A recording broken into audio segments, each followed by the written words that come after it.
I would like to call this meeting of the Narragansett Regional School District School Committee to order. And if you could all stand and join me in the pledge. I pledge allegiance to the United States of America and to the republic for which it stands, one nation, under God, indivisible, with liberty and justice.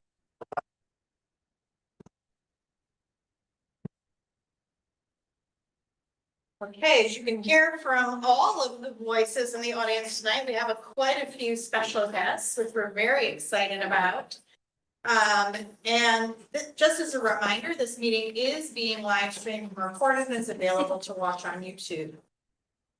So, moving right along, we are kicking up with a little bit of business before we get into the exciting stuff of the evening. To get started off, we have our meeting minutes, and I would entertain a motion to approve the meeting minutes of November 21st, 2024 as written. Motion by Sean. Second by Heather. Any questions or comments? Seeing none, all in favor? Opposed? Abstained? And I say yes, so that is unanimous. And moving right along to our bills and payroll, I would also recommend a motion to accept the bills and payroll warrants as presented.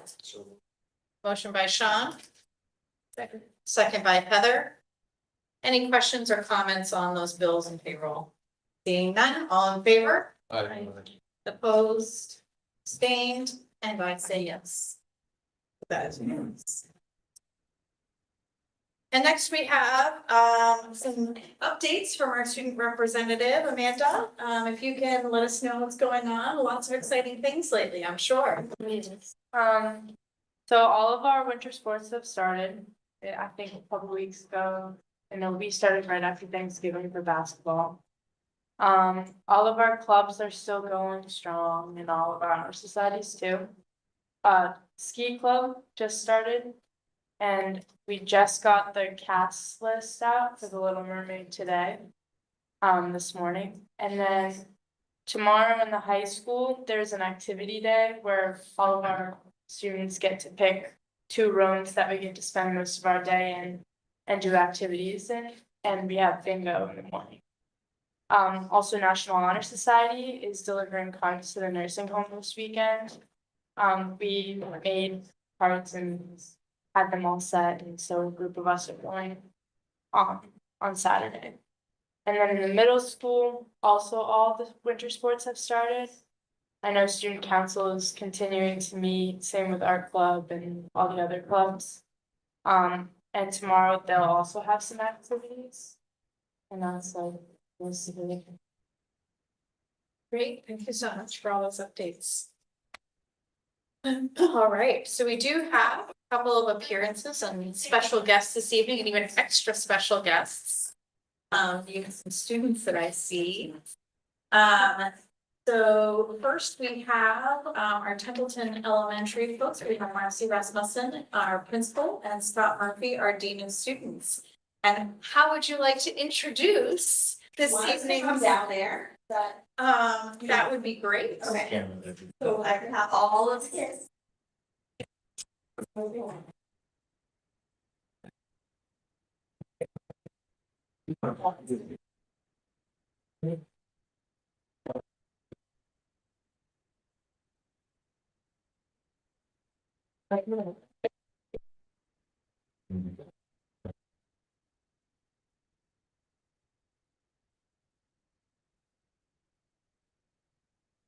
You present to the camera. Oh, you can't present to us and the camera at the same time. So you will enjoy the show from here. Perfect.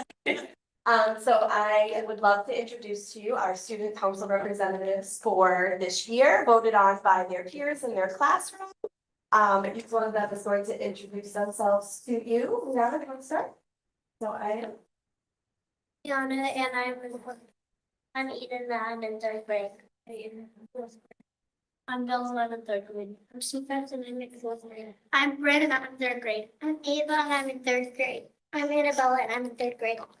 And then we have a couple of representatives that are not here today, couldn't be here tonight. So This year, working with Mrs. Putnam, our assistant principal, and Mr. Murphy, our dean of students. Students in the student council have been working on their leadership skills and have some exciting news to share for all of our viewers on some recent TDS events. So starting with the turkey trot, Eddie and Zeex. In November, TES hosted the annual turkey trot for third and fourth graders around the school. Promotes physical activity, team spirit, and a sense of community. Race's namesake is lifelong educator Charles Bush Ellison. 34 years, Butch taught grades 4, 5, and 6 at Baldwinville Elementary School. He especially enjoyed holding the annual science fair, turkey trot race, and coaching any annual sports.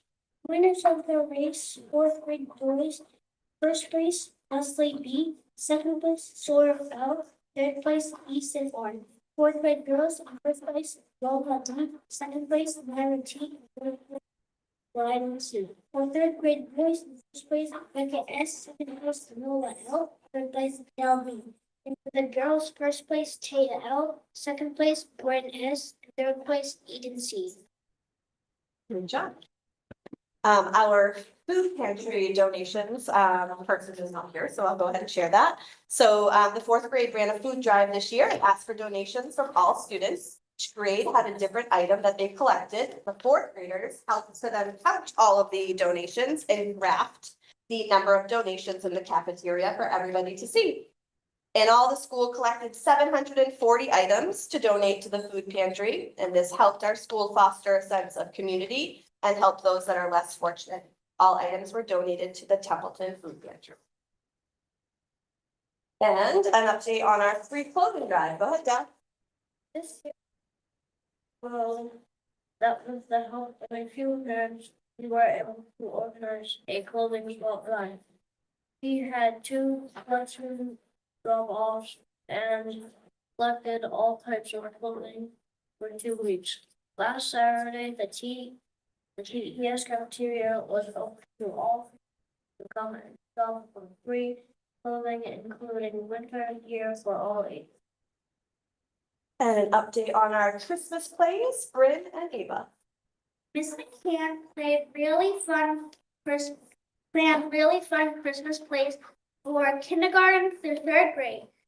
They performed at the middle school auditorium this year, so families could attend. They sang Christmas carols and told a Christmas story. Everyone made elf hats and mouse hats during our class to wear on the very special day of the Christmas play. The auditorium was packed for both performances. Update on the fourth concert. Nana? This year, the fourth graders sang holiday songs from all around the world for their families. Students learned that music can cross all languages, barriers, and bring people of all cultures together. We are able to create music with ukuleles, drums, and boom marks as well. Update on Worcester Railers.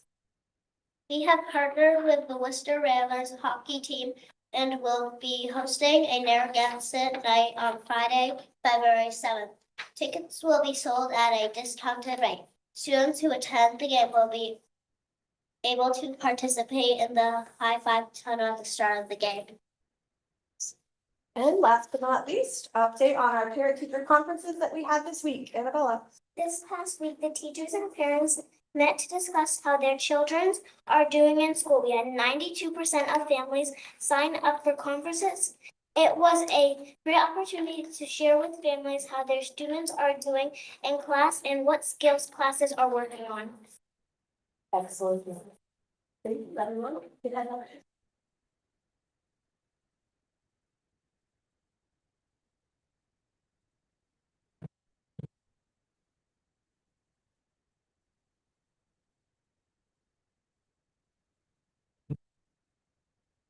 Well, that was fantastic. You all did such a great job. It is super scary to come up here and have a talk in front of people. So I really appreciate you all coming to do that.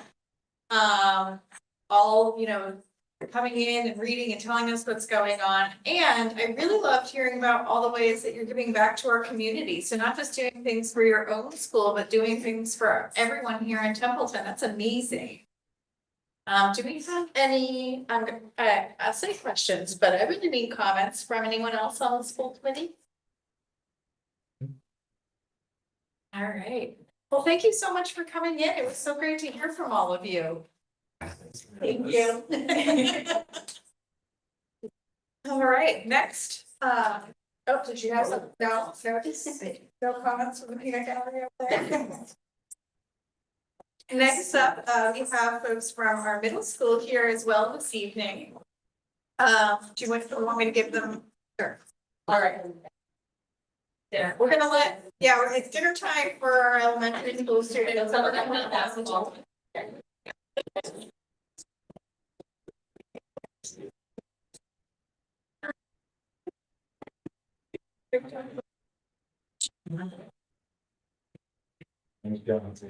Thank you so much, everybody.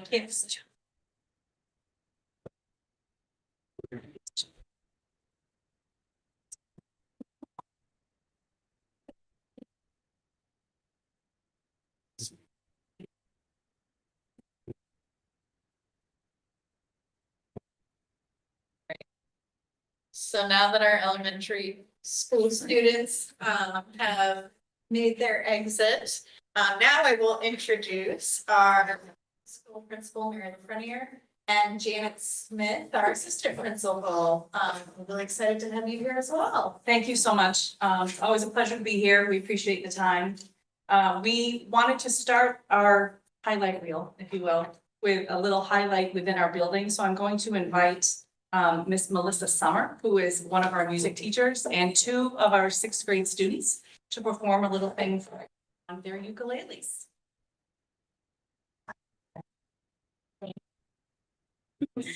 Hi, everyone. Just give me one moment to set this up, and I'm hoping the Bluetooth speaker continues to work. I can do it right here. Yeah. And hi, my name is Melissa Summer. I'm one of two music teachers here. Oh, I see myself there. Hi. So, I teach grades 5 through 7 general music, and we have a big emphasis on instrument playing in our class. We do bucket drums as well as my two students right here. I have Patty, wait, hi Patty. Hi, and I have Carson right here. And we have been learning how to play the ukulele. Really, really fun. And today we're gonna play the song Best Day in My Life by American Authors.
Well,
thank you.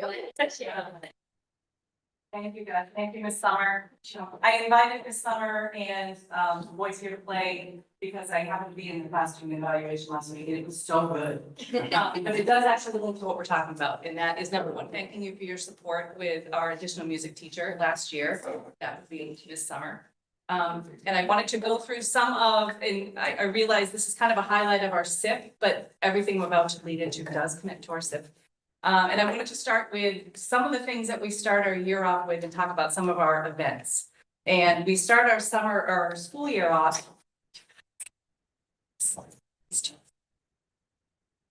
Start our school year off in August, actually, with our 5th grade orientation event every year. And this has become a very well-attended event. This year we had over 93% attendance by families. So we have quite a full house on that night, and it's great to see everybody back, and it lets everybody learn what the building looks like before that really first scary day of school. So this is just a quick slide from that.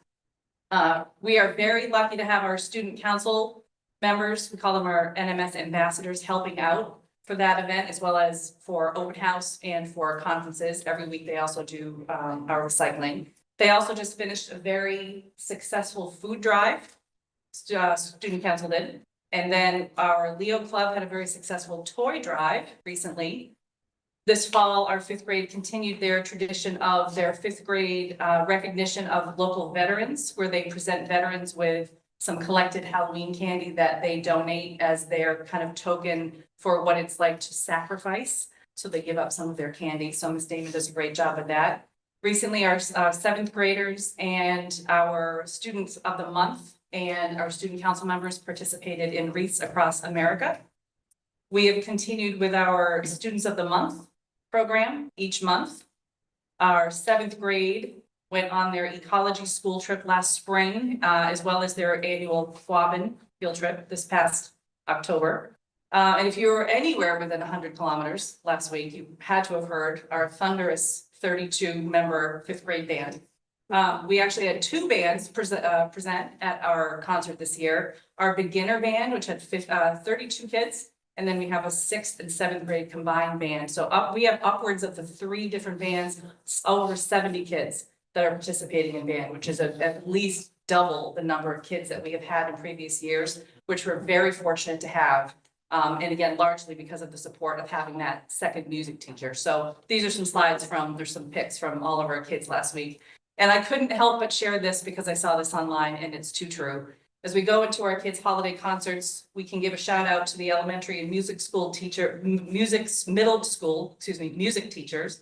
who put noise-making devices into the hands of 32 people with very little self-control and somehow figure out how to get them to make music from it. These people aren't teachers, they're miracle workers. And that was very true if you were at the concert. Last spring, after I was in for our visit, we had a very successful eclipse party. which also included lots of teachers. We had over 210 students stay after school and attend that. So that was a great event. Also, I highlighted last year in my visit, our anti-bullying week. I'm gonna come back to that because that's coming up for us again. And that, again, always a huge hit. Last year was our second year. This will be our third year coming up. And all of these things I wanted to talk about because you may ask, what's the data point for why I'm bothering to do this? In DESE, at the end of MCAS, certain grades are required to take a survey, and they have to answer questions about their views on school climate and learning, or what they call the vocal data. And specific to what I talked about last year is our highlight with our anti-bullying week. One of the statements that students have to decide whether they disagree or agree with. Teachers, students, and the principal work together to prevent or stop bullying, and we had 90% of our fifth graders agree, which was very strong, and we're very excited about that. So all of these things are due to these very talented people. We have a fabulous staff. None of it would happen without them, so I wanted to give them a shout out. This is actually from a PD day.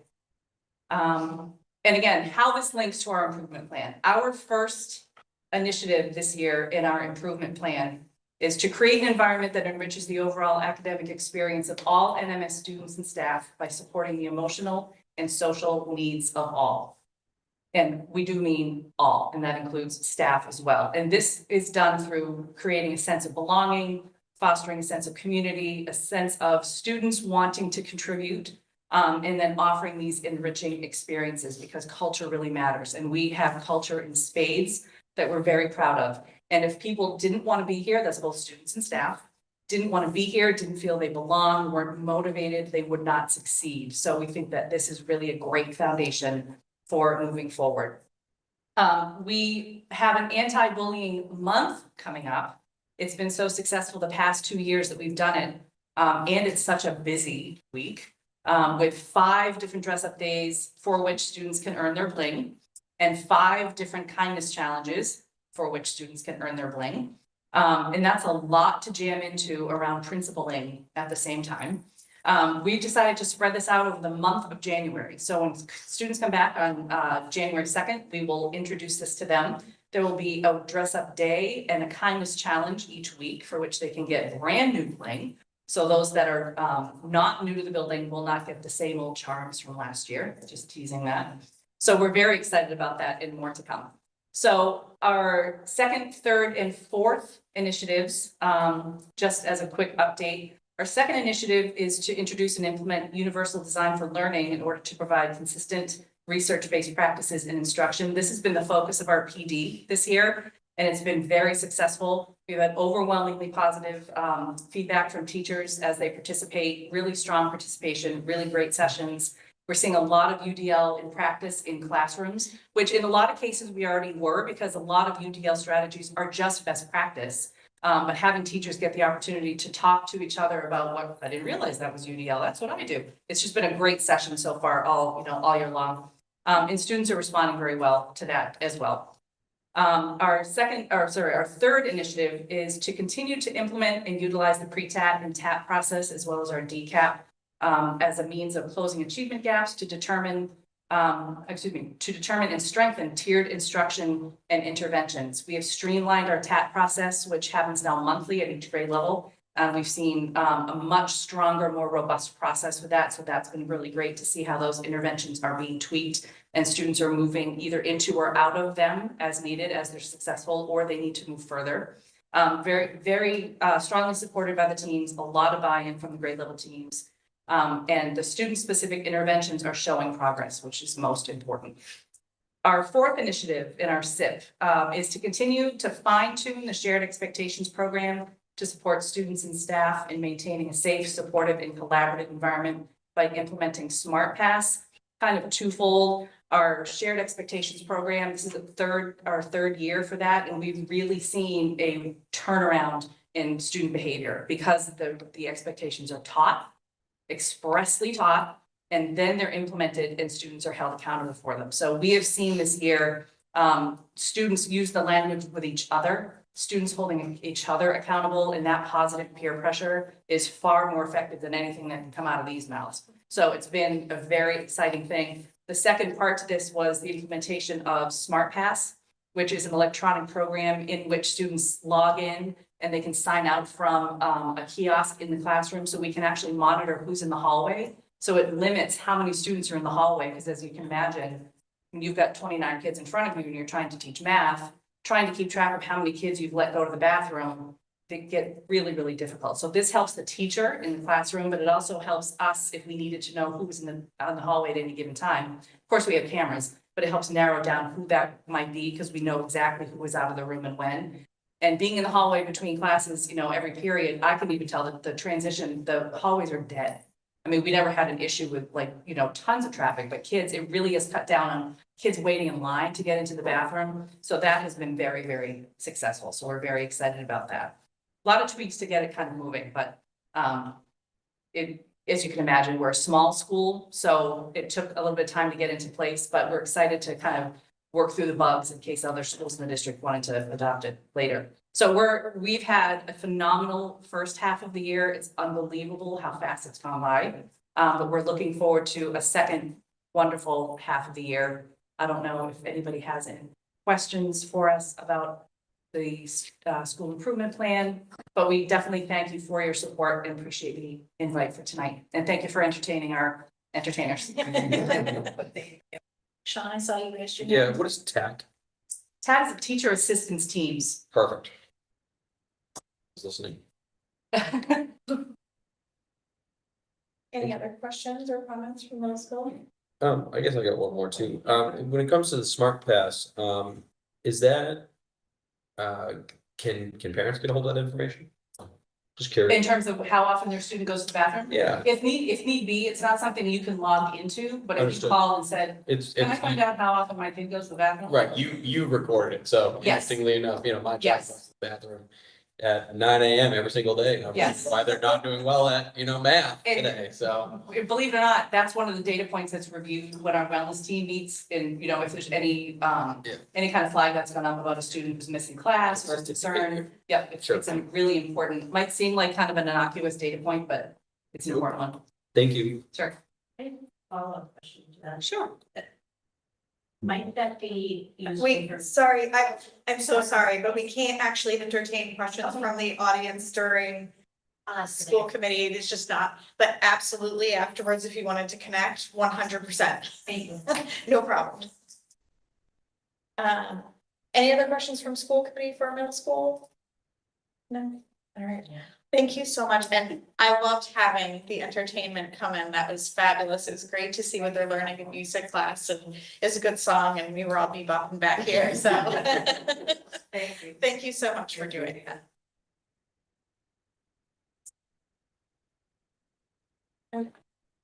So now we do have public input.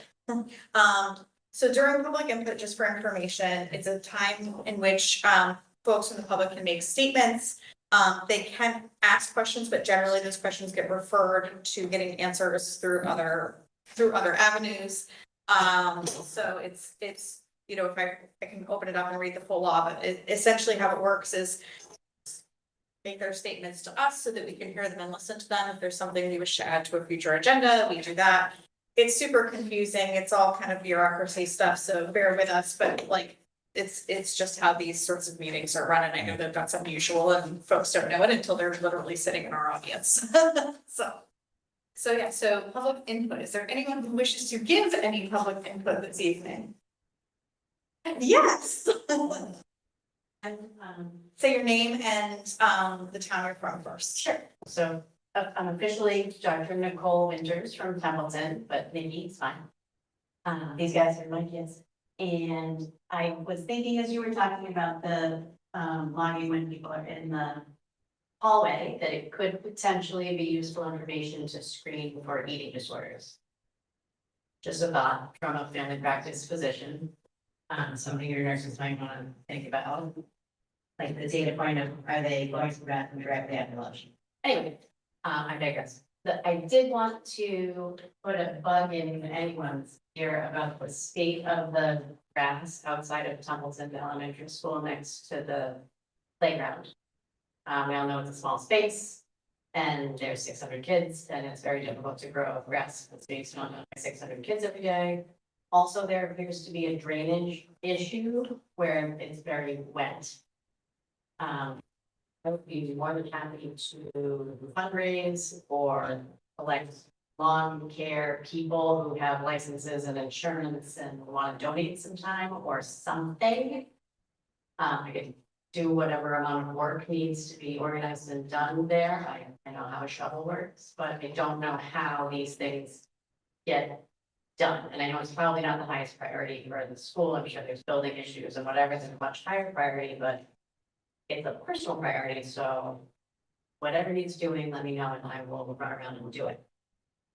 So what I recommend is you can certainly connect with the central office. What I can share very briefly is that is actually a topic during our finance and facilities meeting. That very topic is being discussed with the towns. So it's already very much so on our radar, and thank you so much for raising that, 'cause it is something we're closely watching, because as parents, we all notice these things and care deeply about them. So thank you so much for coming and voicing your concerns.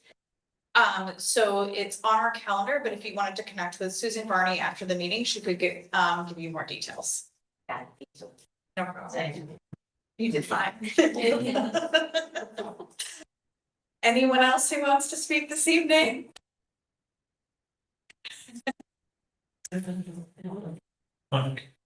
Good evening. So I just want you all to understand, I did leave my ukulele at home, so.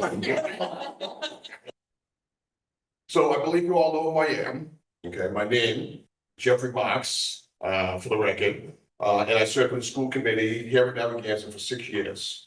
I'm the parent of 4 amazing children who all matriculated through the district. My youngest child has special needs, and it was early in his educational career that I was introduced to the world of advocating within the education system. The education system of our children is highly personal to me. As a member of the school committee, I had the opportunity to share my professional as well as my life experience. In a way, I believe, benefit our students. I feel the education of the district, the education of our students is simply too important not to have the full weight of this committee advocating for them. I'm aware that my seat on the committee has not been filled as of this time. Therefore, I would request, if you'll help me, to fill this vacancy. Thank you.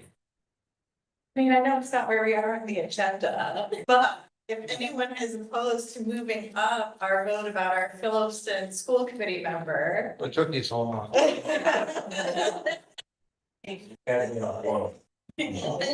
I would entertain a motion to accept Mr. Jeff Marks' application to be our Phillipston school. So moved by Sean. Can I get a second? A second by Danielle. Any questions or comments for Mr. Marks? Welcome back. Welcome back to the other side. All in favor? Oh, thank you, Jim. Thank you, Jeff. We appreciate you. And I'll just take this moment that as a reminder, we do also have an opening for a Templeton resident, should anyone from Templeton feel so inclined. All right. And moving right along in our agenda this evening, next up we have our NDEA. Not much to share. I've been spending a lot of time with some of you here. We did monthly negotiations. Today we had our we had a meeting of the NDA after school in the library, and then the vote, the contract was supposed to go off right after the meeting, but just had some issue with releasing it. I don't know. And then we had our meeting after that, and it's up there now, but I do have a good feeling about it. New contract, so that's something very positive. And then everyone across the district, just kind of getting ready for the break. Things are kind of winding down, but I mean, I speak for middle school. I feel like it's been a pretty good week. I don't feel like the beginnings of ramp up any too bad. Speaking for Smart Pass, I think it's one of the best things we've done. I feel bathroom trips like the in the hallway has really decreased accountability for kids. It's made a lot of kids think twice before asking to go to the bathroom during all 6 blocks of their day, because at this point in time they have 3 passes a day. And they let us, sleep about or whatever. Um, Couple of glitchy things that we're figuring out, but overall, I think the whole staff is pretty happy with it. Kids don't seem to complain about it, they're used to it. It's pretty quick. But things are going well, and I think everybody's ready for a week. A week and a half, whatever, it might be. So, things are going well. Thank you so much for those updates. Any questions for Andy? All right. So it is sort of apropos, at this moment, we were going to ask for executive session tonight. I was going to suggest, should my fellow school committee members agree to move that up, to do that. So that we can have our own discussion about, the contract, discussions that happened. Executive session does mean that public exits while we have a private session. Is there anyone, opposed to moving that up? Because otherwise I'll go in and read the language. All right. So I would entertain a motion to enter executive session for Mass General Law, Chapter 30A, Section 21A, for reason number 3, to discuss strategy with respect to collective bargaining or litigation with the NDEA if an open meeting may have a detrimental effect on the litigating position of the public body, and the chair so declares. The meeting will return into open session immediately following. Can I? Okay, so roll call. Motion by Jane, but I still have to start with this. Motion by Danielle, second by Heather. Okay. Sean, I proceed. Danielle, Heather, and I say yes. Thanks, everyone. We will enter into executive session and we will be back in just a short bit, for our discussion.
I mean, I still hear voices, which is why I want someone to check.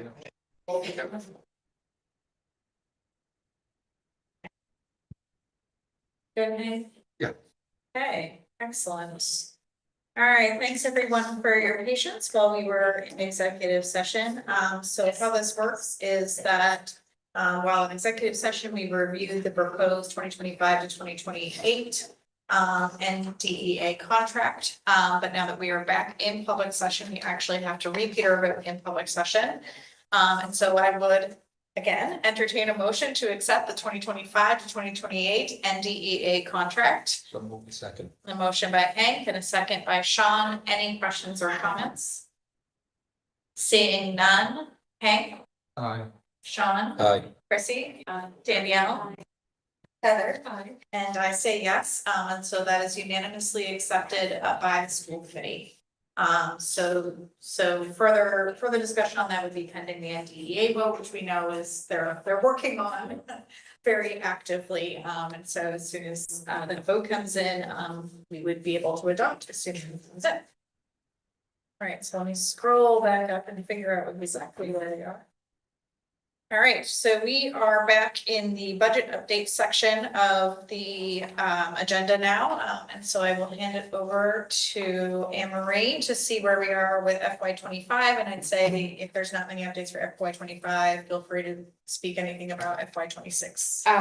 Still in a budget freeze, we're not going to be leaving that, but on a positive note, our rural aid number came in.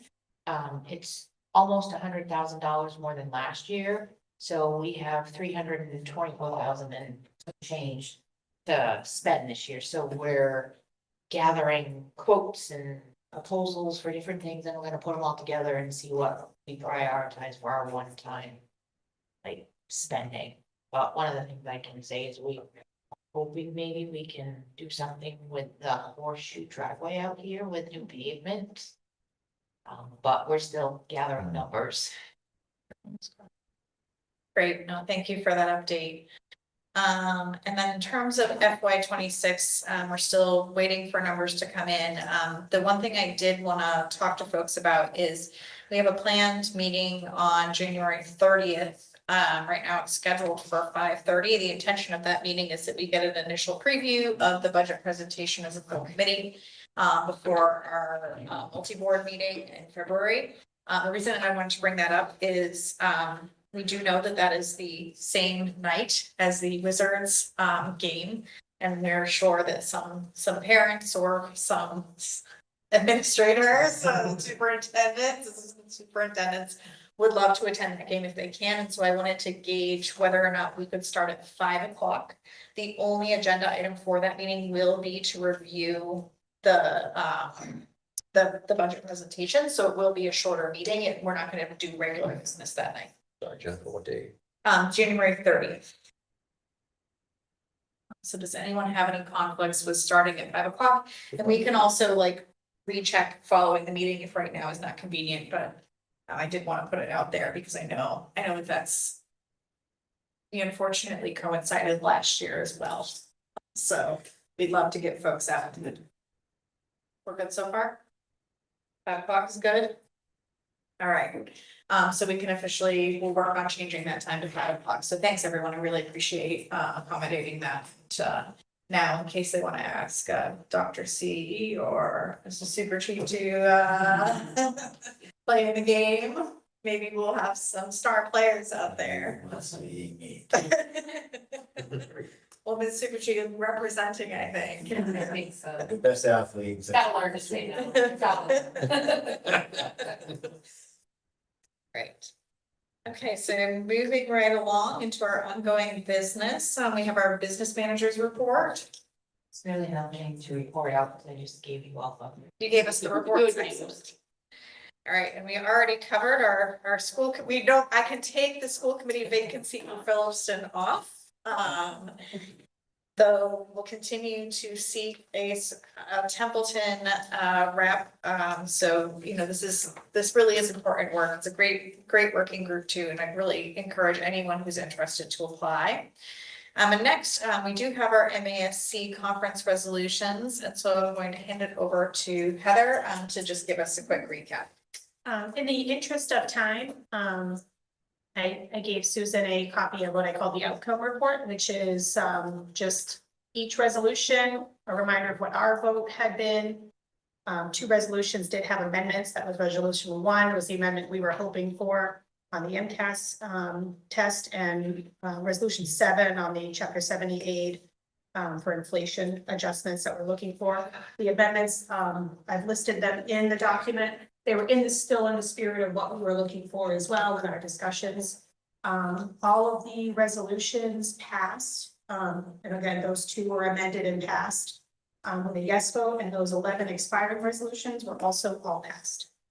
So I wasn't sure if anybody had any particular questions, or if in the interest of time, if we're happy with reviewing, if you wanted to look again at particular resolutions. And those are posted as public content, so anyone from the public can feel free to dive in and read about resolutions should they wish to do so. But, yeah, opening up to anyone, any school committee member, if you have questions at the moment, please do.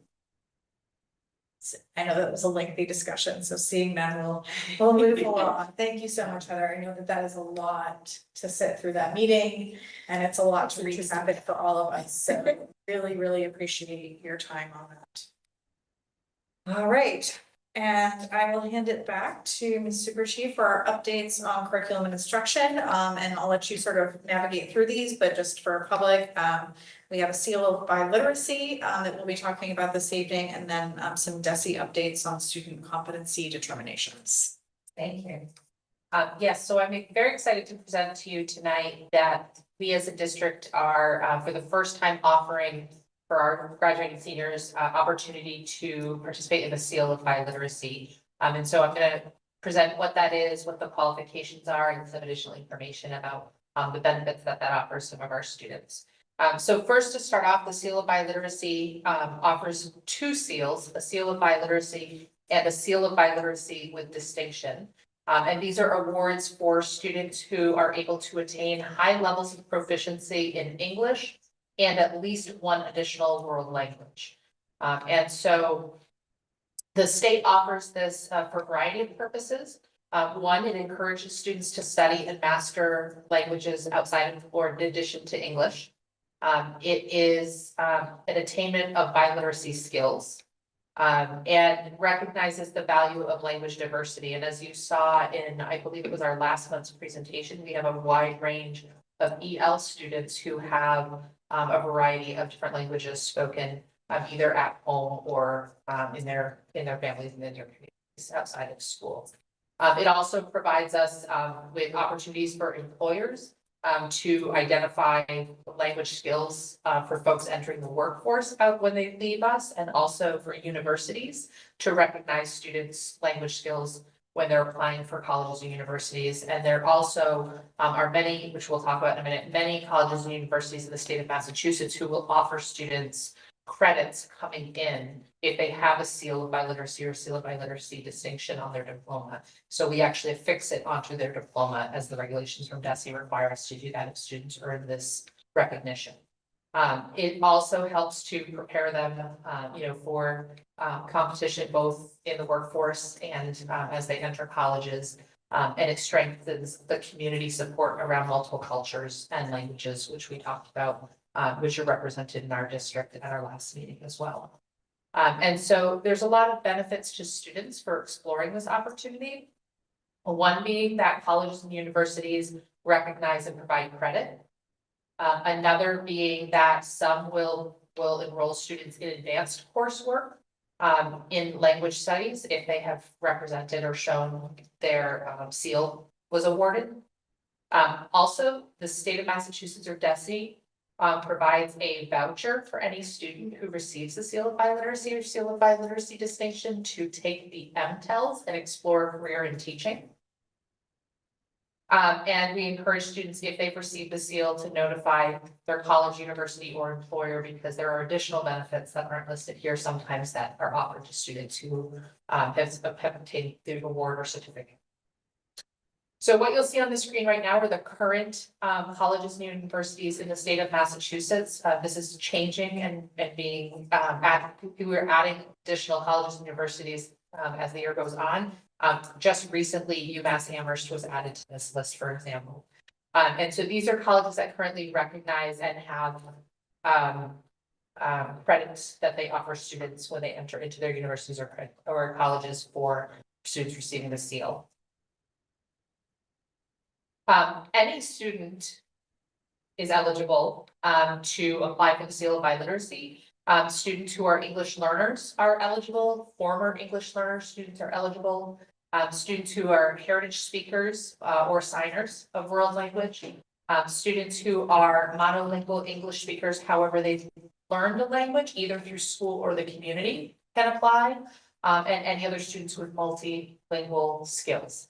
So this is not an initiative that is unique or specific just to students who are EL or former EL. It is open to any student who has interest in exploring this because they have skills or language acquisition in English and any other language, including sign language. The qualifications for students to receive the seal of biliteracy. So this is interesting. So it's through the class of 2025. So through this year, the current requirements are that students must meet all graduation requirements, obtain an MCAS score, ELA MCAS score of 472 or higher on their 10th grade MCAS, or 501 or higher on their 10th grade MCAS for the seal of distinction. And we will be administering a DESE approved assessment in whichever heritage language or additional language a student is requesting a seal in. And they have to get either an immediate high or high score on that assessment. So they're assessing on MCAS for English, and they're assessing in another assessment tool in whichever language they're applying for the seal of biliteracy in. And they can apply for a seal of biliteracy in multiple languages. It doesn't have to be one. They could select multiple as well. For the class of 2026 and beyond, the requirements for MCAS change. So they increase for the seal of biliteracy to 486 or higher on the 10th grade MCAS. And it is currently to be determined what that score would be for students with the seal of biliteracy distinction. So we do know that the current criteria for that is for this year, and then starting next year and beyond, the criteria changes. And I anticipate we might see an adjustment or change to that in the future, but currently that's what we have for guidance from DESE.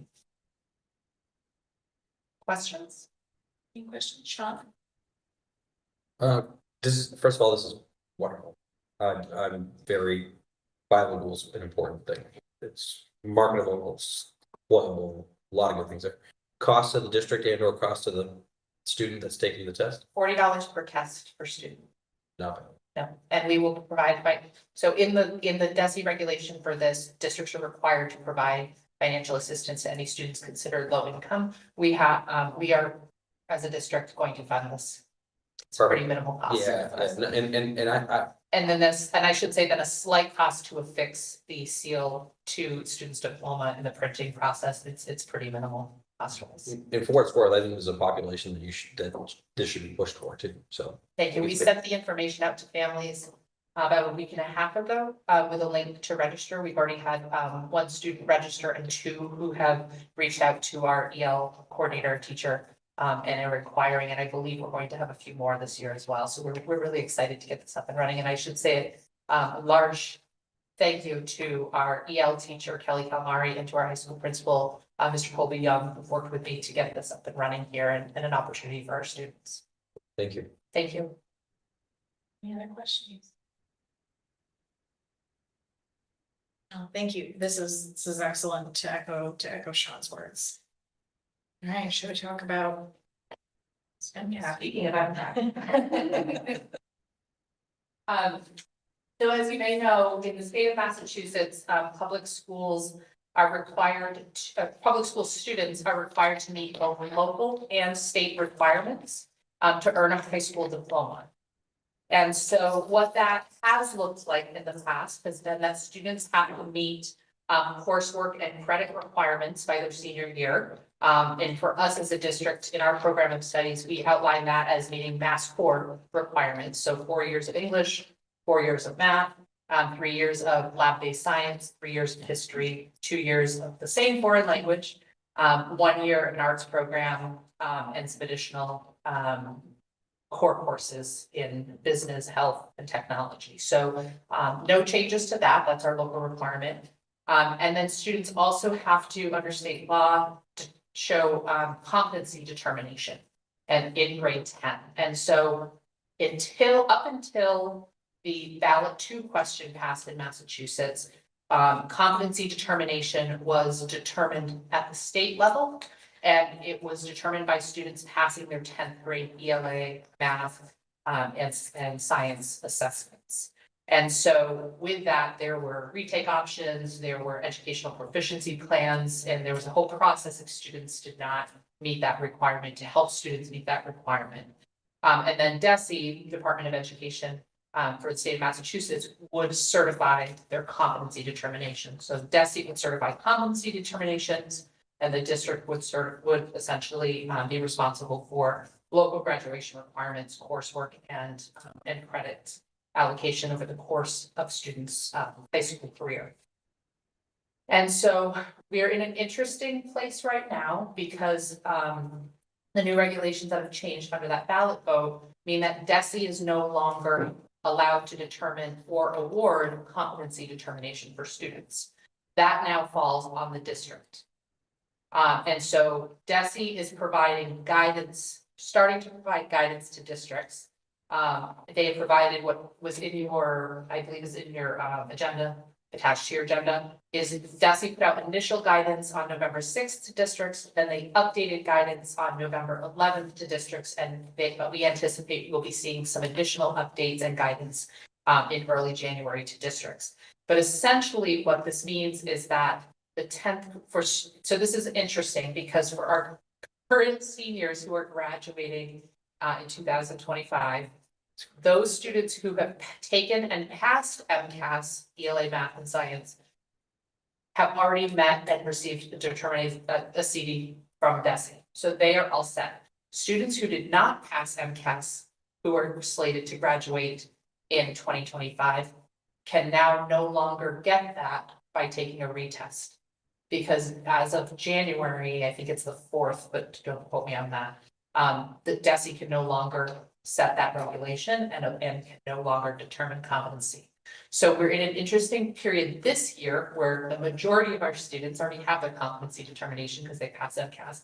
We have a small pocket of students who have not, that we as a system need to put a plan in place for how we will assess that and determine that. So there's a short-term immediate need for us to do that. And then there's a long-term plan that we have to put in place as a system. So essentially, districts are going to be responsible for establishing and setting a policy around competency determination at the local level. We will then be establishing a certification process as well, once the policies are set, to certify students' competency determination as their graduation requirement. What is interesting is that the regulation still reads as a 10th grade competency determination around the same subject areas. So we have been learning a lot the last few weeks, attending some informational sessions with DESE and reading a lot about the guidance. We've really been digging in. But there is a lot that I think we're going to see continue to develop in the next few weeks as supports to districts from the state level. And so, one thing that's interesting is we'll have to make sure that our process that we put in place in our policies align with the regulation language. And also that it is approved by the school committee and that we put it out there publicly for parents and put it out there publicly in multiple languages for parents. So that's essentially what we're going to be working on early January. We'll be working on a short-term plan for our current seniors, and we'll be working on a long-term plan moving forward.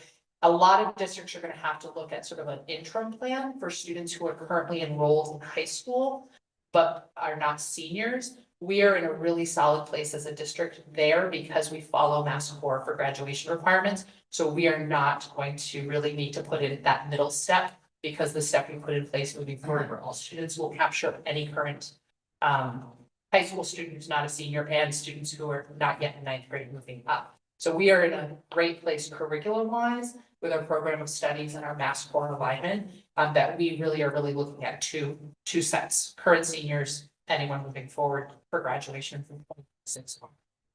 So I don't have a lot of answers yet because we're just in that gathering information stage. But we will be working with the district operations committee to establish policy to bring forward to the committee and put some procedures in place for all of that.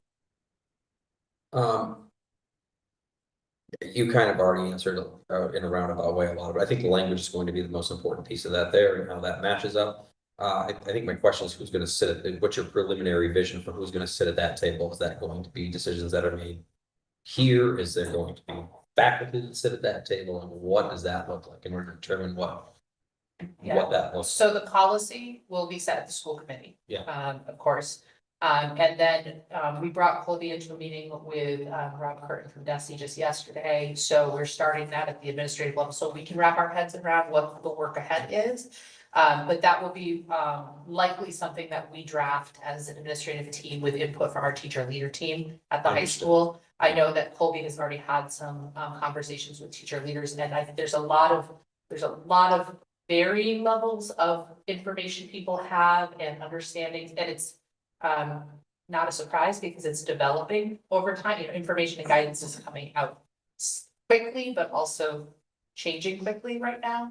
And so there's a lot of conversation happening across the state with superintendents, assistant superintendents, and folks in curriculum roles as we're trying to kind of all wrap our heads around this because it's a mid-year shift.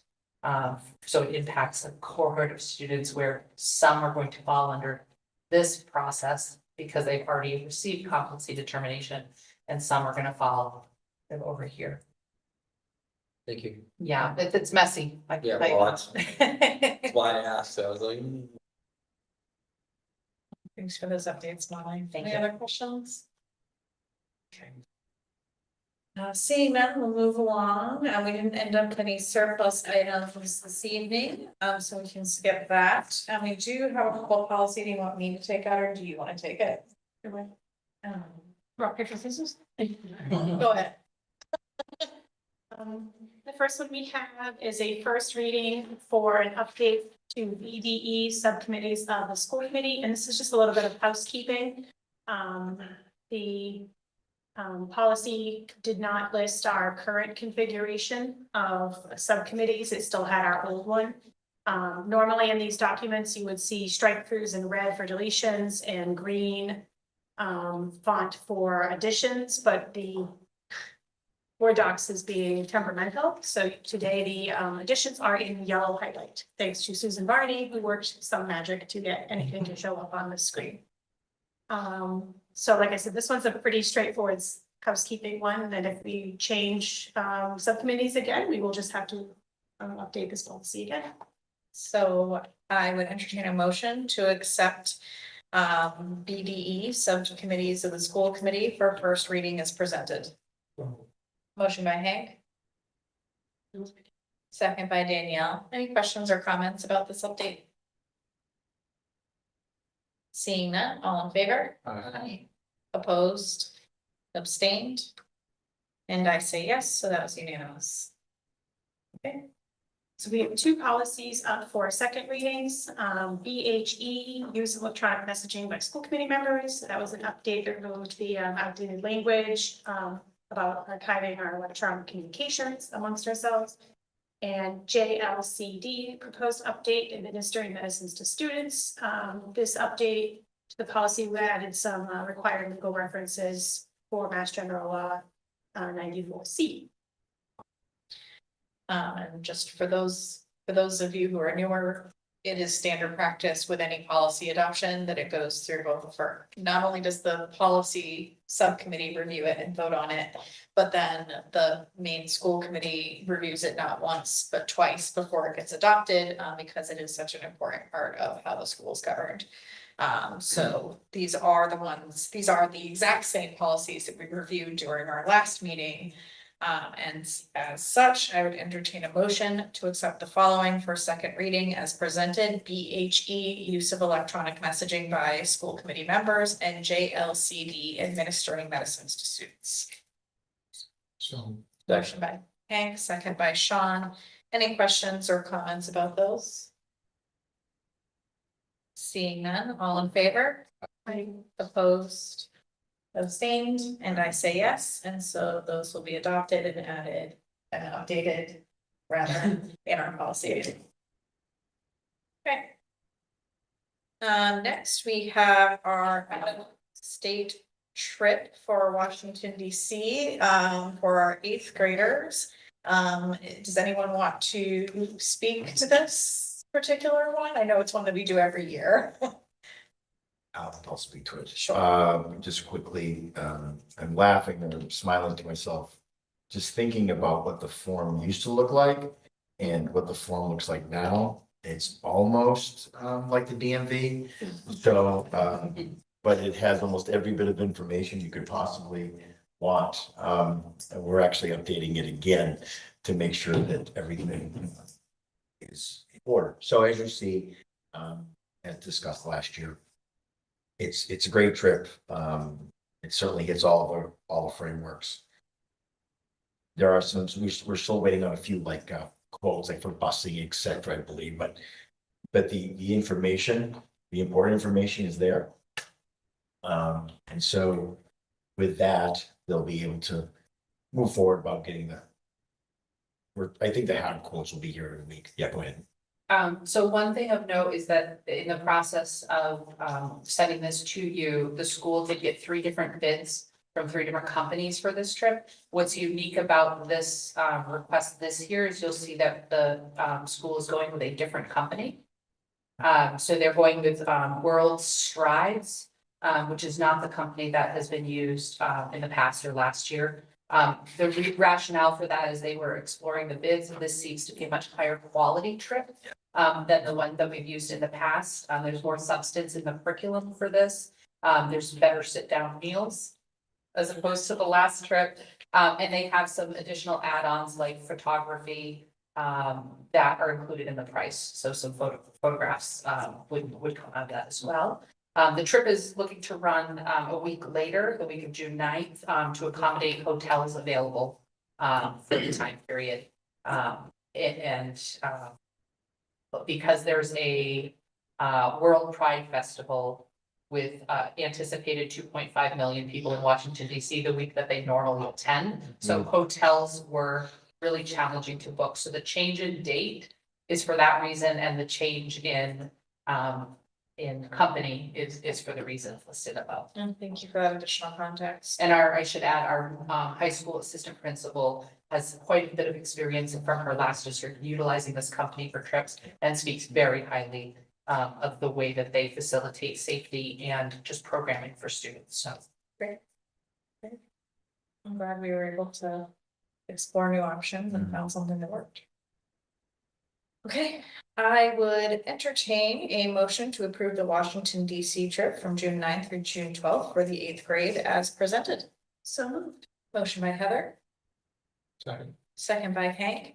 Any questions or comments about the details that have been presented? Seeing none, all in favor? Opposed, abstained, and I say yes, so happy fundraising, happy planning. It sounds like a great trip and really exciting to hear that they're doing something new and different. So yeah, it looks like a great opportunity. Thank you.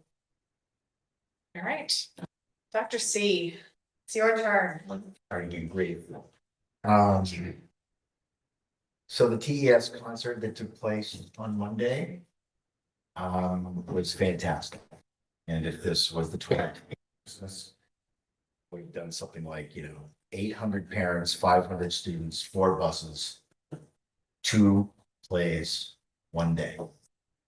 That's what took place between 9 and 11:30 here on Monday. It was awesome. People were just thrilled. We were at capacity for both of those showings. So again, just thanks to the high school, middle school and elementary and central office. It took all of us to make sure it worked. We had student volunteers who helped just in general with doors, et cetera. The SROs were there. We had a crossing guard. Very well planned out, excellent. Parents felt good to see their kiddos do concerts, and that of course is what what the goal. So that'll probably be the new from here on out, and to include probably the fourth grade concert at night, given the parking issues just this. So it's gonna be great. And so just thanks to everybody. And if you saw it, it was just the best. It was honestly the best. We're obviously this is the important time of the year. We're just trying to, sometimes we say we're just trying to get to Friday. But we did take stock in the good things just yesterday in our administrative meeting about some of the things that we do not notice because we're too close.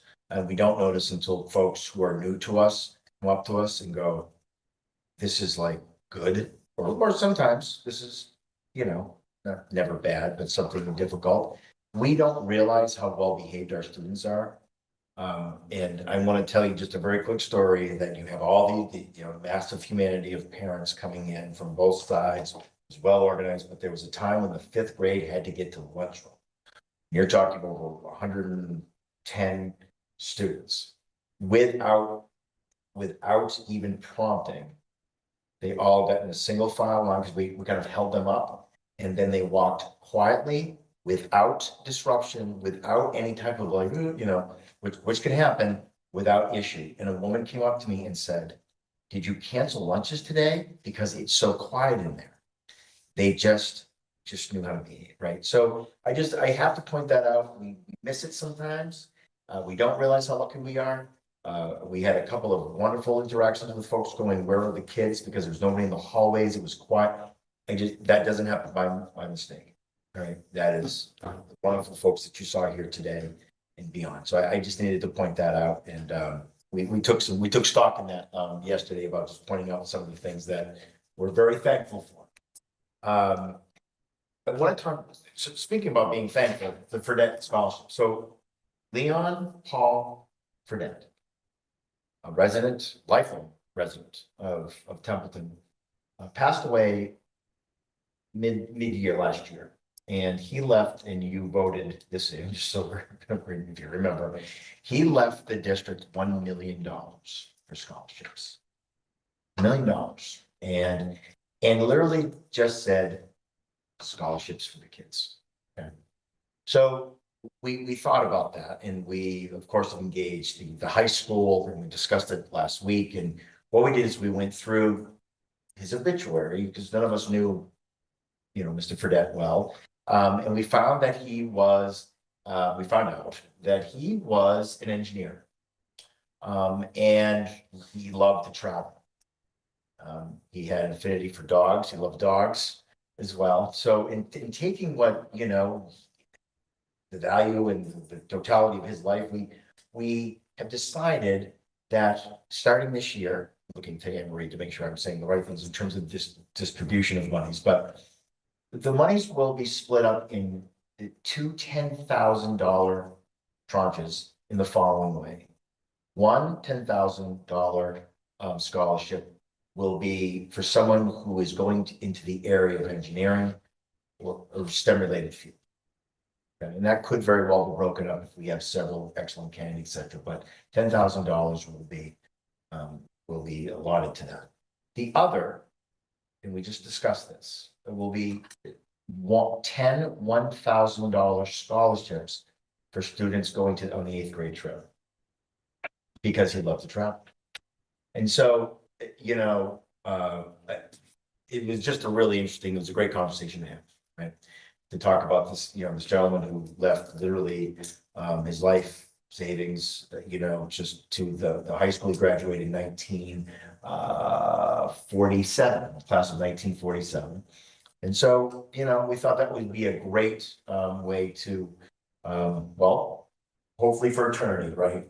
To thank him for his efforts and just, put forth into you know, into the ether, all the good positive spirits. He certainly is gonna give his kids, for at Narragansett for the foreseeable future. So wanted to make sure that you certainly were, apprised of that. That will go into the official book that we hand out to seniors, and it'll have a description and what it can be. But, we thought that the DC trip was apropos to some of the things that he liked. And student enrollment. We increased our enrollment by 12 students in 1 month, 10 residents. 2 school choice, because as you approved last month. We're not gonna jinx anything, but we think that we're not going to be in health harmless this year. We think, never know until they tell us. But we think we're plus 30-ish, year over year-ish. And I say it every time, I can't believe the number of students who are coming in at some of these times, right? Just number in terms of like, poof, we had 6 in 1 week. I think it was six in 1 week. And it was just like, and they all went to TES. I mean, so like, oh my God. So anyway, just as an update and just as we move forward, and we'll be talking a lot about student enrollment when we get to the budget, of course, but that is we're at 1,468 students.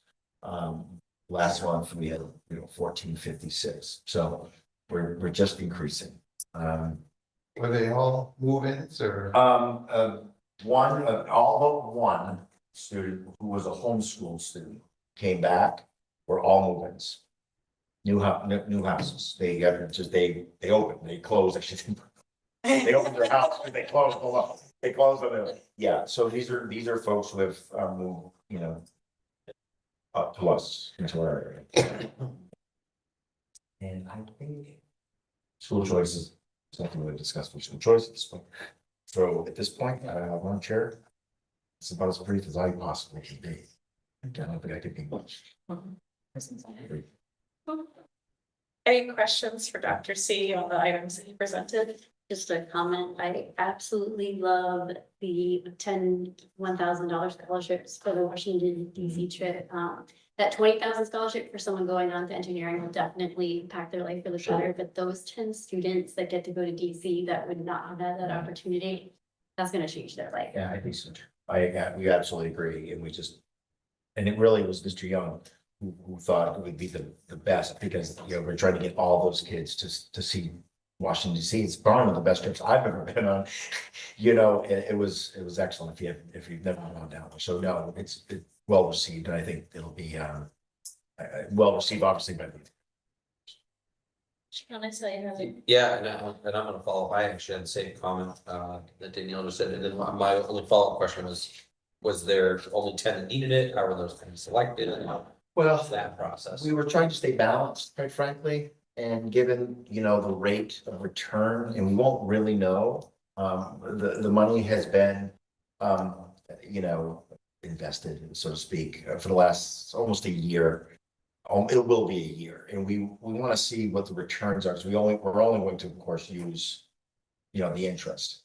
So there's nothing saying, I don't believe, there's nothing to say that we couldn't expand that if things go well in the market. We just don't want to start getting into the principal, that first year, because the first year we're not going to have probably a full cycle. Is that about right, Anne Marie? Yeah. But no, there's no reason to think that if, wow, we could do this. And so I think there's definitely some flexibility in his last will and testament leaves us the ability to be flexible. Or if we can. So to read, what was the selection base there? Is it just students in need? Is it? Mr. Young and his and the guidance folks will come up, in both of these situations, we'll come up with the criteria. Questions? No comments? All right, on to general school committee comments. Is there anything that anyone wanted to bring up this evening? Sure. I went to the elementary show as well, and I'm just gonna piggyback on Dr. Castleman's comments. There were a lot of people there, and it was well run by everybody, and it was really good. So that was the only note that I had as well. Yeah, and I echo that because I was at the Yeah. same events and I mean, they had. I mean, you have smiling, you have your Yep. kids, you had parents that you got parents in and out, like Yeah. parents that, could have been trying to get up to see their little cherub up at the front, but they listened. They did what was needed to do, and I think everyone just really appreciated getting to be there and see that work. And, congrats to Ms. McKeon for getting all of that done. And the It was kids fantastic. loved it. They Oh, the loved The it. kids loved it. When's the last time anyone's, if you're a showman, there were many. When was the last time you were able to sing in front of 500, probably 400 or 500, honestly, I don't know, but boy, I'll tell you, there was some stars in the making on those days. And there was, oh my gosh, it was absolutely adorable. So we're glad to have made this happen because the parents definitely should and need to see those. You only get those, those moments, once, or, in terms of their child, you've seen your kid and your child doing that. So we're glad that it all worked out. Absolutely. All right, so moving on to subcommittees, finance and facilities. So we already talked about the rural aid. We did review a number of the projects that are happening as well as discussions that are happening with the towns around those projects. So, to echo our visitor earlier, absolutely, there is a lot of conversation happening around that lack of green space down in Templeton Elementary. Discussion around, continued discussion around the birds as well, and trying to, figure out with the town what we're going to need to do there in order to address those pieces. Financially, we're really just waiting on a lot of numbers to come in at the moment. We're sort of in that prime waiting zone to see how things are going to net out for FY 26. What will we get from the state? What will happen with insurance increases, et cetera, et cetera. Anything I'm missing from that meeting or any big notes that I'm missing? No. Next month we'll really be starting to dig into budget very thoroughly, and figuring out exactly what we need. So, with hoping NDEA is happy with the contract as it is written, that will go a long way towards helping us figure out what those budget numbers are going to look like. District operations, you certainly saw the policies that were reviewed. The other project that is heavily underway is putting together a handbook for new school committee members. That is specifically what new school committee members in our district need to know in order to be successful, from, what training do you need to take, to who to go to for questions, et cetera, et cetera. So we reviewed the first, I'm gonna say half a draft. And we'll continue to review that. Then we'll bring it to the full committee for review and adoption once we get through, all the initial red lines. But really trying to put something together that, could, in a lot of districts, we see it actually posted to their website. So not only would it be a good tool for onboarding new members, but it also could be a good tool for people who don't understand what it means to be a school committee member, who can go on and look at it. And especially where we have several openings, we thought that this was an important place to focus our time. As well as new committee members who could use some additional help, because it's a fire hose of information, as I'm sure you will attest. All right, labor management committee, so or labor relations committee, see that just made me just put this down to say LMC is suspended at the moment, although we will pick it back up in the new year now that we're through NDEA negotiations. We've already, the good thing about having those in place is as you're going through negotiations, if you spot something that really is not a contract issue but requires further discussion, you can pin it to this other meeting. And so you don't spend time during negotiations, having conversations that are, I'm gonna say sidebars to getting the work of the updated contract done. So it's great to have this in place. We were able to sort of pin a couple of important topics to come back to. And we'll continue to do that work, you know, with the Work Environment Committee, which is with UFCW. That last meeting was in November, so no other updates there, though, you know, things continue to be, you know, good, maintaining good working relationships and creating that space for important conversations is great. So liaison to NRSD CPAC, that position is currently empty, but I have great news. Because our newest member, Chrissy, has volunteered to fill that particular position and help us to bring in updates from NRSD CPAC. We do have to vote for that, so I would entertain a motion to, I want to say submit, and that is not the word that I want. Appoint, thank you, to appoint, Chrissy Hazlett to do it. Yes, to liaison to NRSD CPAC, and I will take your so moved, Hank. Second. Second by Heather. Any questions or comments? Seeing none, all in favor? Aye. Opposed, abstained, and I say yes, so thank you so much for committing to that. If you need help figuring out who to connect with, you can definitely connect with Susan and she can put you in touch, though I know I gave you some preliminary information as well. We do still have our liaison to PTO open, so should anyone be interested in filling that space, please do reach out and let me know. Absent that, since we have had a few months without having an official liaison, I am gonna reach out to PTO and just put in a gentle request that should they like us to be reading some updates here at school committee, if they could just email us their minutes, then I'd be happy to run through those in meetings. But that position is still open if anyone is interested. So Sean, I will hand it over to you as our liaison to Student Advisory Council. I have no updates other than I will be meeting with young Colton after the first of the year. Excellent, great.